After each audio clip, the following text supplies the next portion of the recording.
in this lesson, I'm going to show you how to make a really versatile tomato sauce. So this can go on pizza, it can go with pasta, you can use it to make meatballs, aubergine bake, anything really. It freezes really well, you can loosen it up and turn it into soup. So it's a fantastic go-to recipe, and it's only got a few ingredients. It's got some fresh tomatoes, which help to add some freshness to the sauce.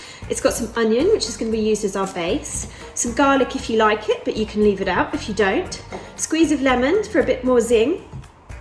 Some tinned tomatoes or passata, whatever you have, it doesn't matter what brand as well. And the balance between the fresh tomatoes and the tinned helps to keep that sauce really nice. And then we're going to think about our seasoning. Now this is really, really important. So because we've got acidity in our tomatoes and in our tomato sauce and a bit of lemon, we need to balance that out with some sugar. So we're going to add a teaspoon of sugar to our sauce, and that's really important because it just helps to round it all off. And the other thing we're going to add is we're going to season it with some salt, and that just helps to bring out all the flavours. Now you've got a seasoning diagram with the triangle, which is all about balancing salt, sweet and acid in your cooking, and that's going to make such a difference. So if you haven't, have a look at that handout and refer back to it when you're cooking. First job's going to be to dice the onion. Now, if you're not going to blitz your sauce, you're going to leave it chunky, you need to think about your knife skills and dice it nicely. If you're going to blitz your sauce up, you want it really smooth, don't worry too much about your knife skills. Now, we've got a handy onion chopping video that you can refer to as well. So I'm going to dice this onion to start with.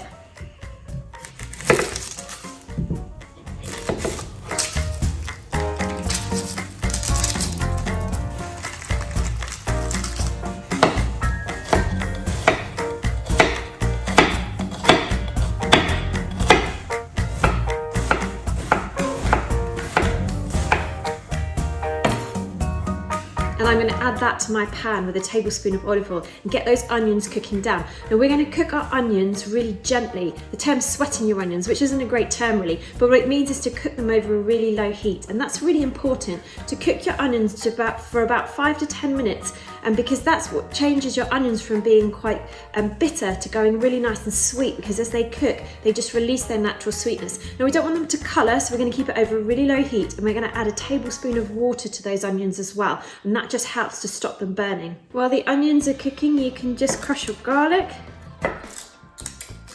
So you can use a garlic crusher, or you can do it with a knife. So I'm just going to take off the papery skin layer.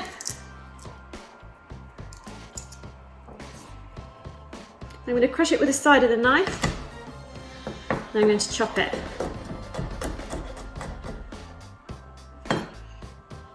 Then I'm going to hold my knife in my lead hand, my stronger hand, and then my other hand I've got on the back of the knife, and I'm just going to use the knife and I'm going to crush and pull down towards me. And that's how you crush garlic. If you don't have a garlic crusher. Garlic crusher is lovely and safe, so if you do, you can use a garlic crusher. While our onions cook, we can dice our tomatoes. So bridge hold, knife goes through underneath, and then we're just going to roughly dice those tomatoes. So I'm going to cut them into 3 or 4 strips one way, turn it, and chop it 3 or 4 strips the other. So again, if I want to leave this sauce a bit chunky, I might want to dice my tomatoes a little bit finer. If I'm going to blitz it, I'm not too worried.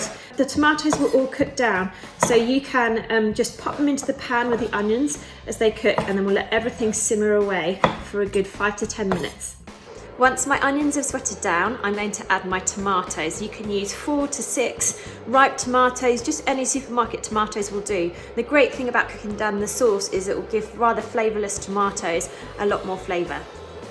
We're going to cook those tomatoes down so that they go from being hard to nice and soft and broken down, and then we're going to add the remaining ingredients.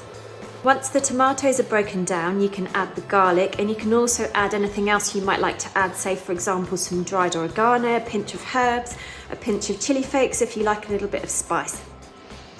Finally, we're going to add some passata or tinned tomatoes. It doesn't matter which, and it doesn't matter how many. If you've got a small jar or a large jar, it really makes no difference. So you can add your passata or tinned tomatoes, give it a really good stir. And then your final job is just to season it. So if you remember your seasoning triangle, and with that need to balance salt, sweet and acid. Acid has come from the tomatoes. So we're now going to need to add some salt. It's going to help bring out all the flavours. And some sugar. We're going to add a teaspoon of sugar just to balance out that acidity. And then we're going to simmer it down for about 20 minutes until it's gone nice and glossy and reduced a little bit. And then we can adjust that seasoning so we can add a little bit more salt, a little bit more sugar, and also we can add a squeeze of lemon juice just to give it some freshness.